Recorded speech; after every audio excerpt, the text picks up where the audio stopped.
Android ফোনের 5টি এমন ট্রিক্স যেটা জানার পর আপনি বলবেন ওয়াও বিউটিফুল।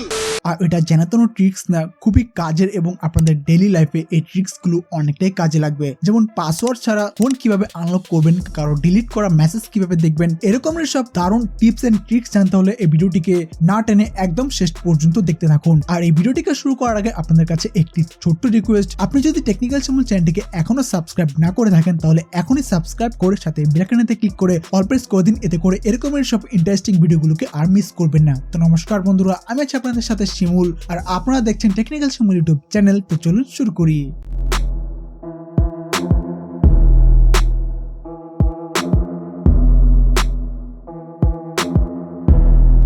নাম্বার 1, সো অনেক সময় দেখা যায় আমাদের ফোনে একসাথে অনেকগুলো অ্যাডস, মেসেজ, নোটিফিকেশন চলে আসে। সেগুলোকে রিমুভ করার চক্করে আমাদের ইম্পর্টেন্ট নোটিফিকেশন গুলোকে আমরা ভুল করে ডিলিট করে ফেলি। তারপর আমরা ভাবি আরে ওটা যেন কোন নোটিফিকেশন ছিল যেটা রিমুভ করে দিলাম।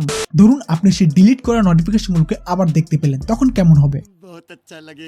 এর জন্য আপনাকে খুব বেশি কিছু করতে হবে না, জাস্ট একটি ছোট্ট সেটিংস অন করলেই হবে। সো এর জন্য আপনারা সেটিংসে যান, দেন ডাইরেক্ট এখান থেকে নোটিফিকেশন হিস্ট্রি লিখে সার্চ করুন, দেন এখান থেকে এই নোটিফিকেশন হিস্ট্রিতে ক্লিক করে এটিকে অন করে দিন। এখন যদি আমি এখান থেকে এই নোটিফিকেশন গুলোকে রিমুভ করে দেই, কোনো সমস্যা নেই, জাস্ট ওই সেম সেটিংসে এসে এই নোটিফিকেশন হিস্ট্রিতে ক্লিক করলে এখানে আমি সমস্ত নোটিফিকেশন গুলোকে আবার দেখতে পারবো। আর এটার আরো একটা গোপন কাজ হলো, কেউ যদি আপনাকে কোনো কিছু লিখে মেসেজ করে এবং কিছুক্ষণ পর সে যদি ওই মেসেজটিকে রিমুভ বা আনসেন্ড করে দেয়, কোনো সমস্যা নেই, আপনার এই নোটিফিকেশন হিস্ট্রিতে আসলে আপনি তার রিমুভ বা আনসেন্ড করা মেসেজটিকে আবার এখানে দেখতে পারবেন এবং তাকে বলতে পারবেন ভাই আমি তোর আনসেন্ড করা মেসেজটি কিন্তু দেখে ফেলেছি। তারপর তার যা অবস্থা হবে।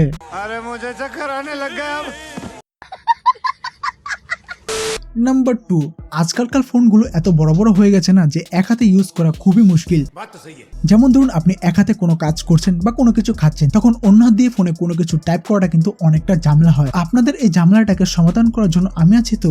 সো এর জন্য আপনি কিবোর্ডের এই থ্রি ডট মেনুতে ক্লিক করে এখান থেকে এই ওয়ান হ্যান্ডেড অপশনটিকে অন করে দিন। সো এখন আপনি এক হাতে কিবোর্ডে টাইপ করতে পারবেন। চাইলে আপনি এই কিবোর্ডটিকে ডানে বামে যেদিকে ইচ্ছা নিতে পারবেন। আবার নর্মাল করতে হলে এখানে ক্লিক করুন, ব্যাস নর্মাল হয়ে যাবে। এখন তো আপনি এক হাতে টাইপ করতে পারবেন। অন্য হাত দিয়ে কি করবেন? লাইক বাটনে ক্লিক করুন। নাম্বার 3, পাসওয়ার্ড ছাড়া ফোন আনলক হয়ে যাবে। ওয়েট, আপনি কি ভাবছেন যে কারো ফোনকে পাসওয়ার্ড ছাড়া কিভাবে আনলক করবেন এটা? বাট এমনটা না, ইনলিগেল জিনিস শিখায় না। আপনার যে ফোনটি আছে সেটা কোনো পাসওয়ার্ড ছাড়াই আনলক হয়ে যাবে। সো এর জন্য আপনি সেটিংসে যাবেন, দেন সিকিউরিটিতে যান এবং এখানে আপনি স্মার্ট লক নামে একটি অপশন পেয়ে যাবেন এবং এর মধ্যে আপনি আরো একটি অপশন পেয়ে যাবেন ট্রাস্টেড প্লেস। সো এখানে ক্লিক করে অ্যাড ট্রাস্টেড প্লেসে ক্লিক করে এখানে আপনি আপনার বাসার লোকেশনটি দিয়ে দিবেন। এর ফলে কি হবে, যখনই আপনি বাসায় আসবেন আপনার ফোনটি অটোমেটিক্যালি আনলক মোডে হয়ে যাবে এবং আবার যখন আপনি বাসা থেকে বাইরে কোথাও যাবেন তখন আপনার ফোনটি অটোমেটিক্যালি আবার পাসওয়ার্ড লকে হয়ে যাবে। এর ফলে কি হবে, যখন আপনি বাসায় থাকবেন তখন আপনার ফোনটিকে বারবার পাসওয়ার্ড দিয়ে আনলক করতে হবে না। দারুণ না? আপনারা কি ভাবছিলেন? নাম্বার 4, সারা বছর পড়ালেখা করে এখন আঙ্গুলের ছাপ দিয়ে ফোন আনলক করতে হয়। এমনকি অনেক সময় ফোন আমাদের আঙ্গুলের ছাপও চিনতে পারে না। সো এর জন্য আপনারা যা করবেন, ফোনের সেটিংসে যাবেন, দেন সিকিউরিটিতে যান, ফিঙ্গারপ্রিন্টে যেয়ে এখান থেকে অ্যাড ফিঙ্গারপ্রিন্টে ক্লিক করে দ্বিতীয়বার আপনার সেম আঙ্গুলটি দিয়ে ফিঙ্গারপ্রিন্ট দিয়ে দিবেন এবং এর সাথে সাথে আপনার অন্য হাতটিরও ফিঙ্গারপ্রিন্ট এখানে অ্যাড করে নেবেন। এর ফলে কি হবে, প্রথমত আপনার ফোনের ফিঙ্গারপ্রিন্ট আগের থেকে অনেকটা ফাস্ট অ্যান্ড অ্যাকুরেট হয়ে যাবে, এন্ড সেকেন্ড আপনার ডান হাত যদি অন্য কোনো কাজে বিজি থাকে তাহলে আপনার বাম হাত দিয়ে আপনি আপনার ফোনটিকে আনলক করতে পারবেন। সিম্পল।